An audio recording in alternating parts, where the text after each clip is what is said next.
Mga alaga ni Edward. Ni Daddy.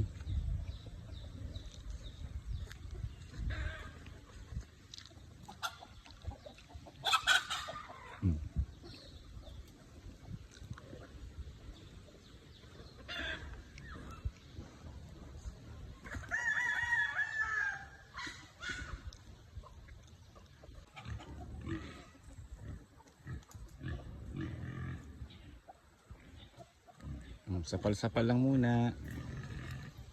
Sapal-sapal.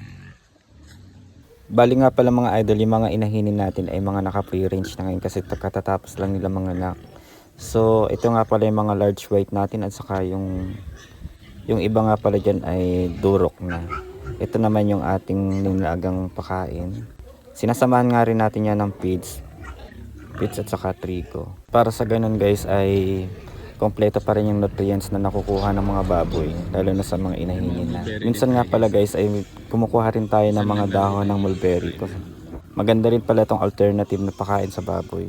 Maganda rin itong kainin lalo na ng mga tao kasi anti-inflammatory at saka anti-stress na rin siya. Goods benefits na kumakain ito. Bali mga idol, dito nga pala yung nilagang 5 fingers. Minsan naman ay dahon ng gabi ang ating pinapakain, saka may kasamang tangkay. Ito nga pala yung durok na may crossbreed na rin siya. Yan ay naiwan sa anim. Tapos ito naman yung inahinin na crossbreed at saka durok.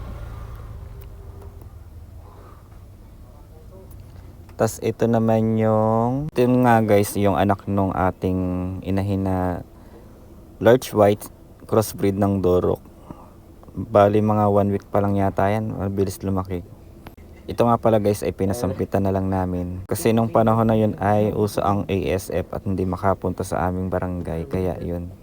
Kaya napag-isipan na lang namin na pasampitan para iwas hawa na rin ng ASF.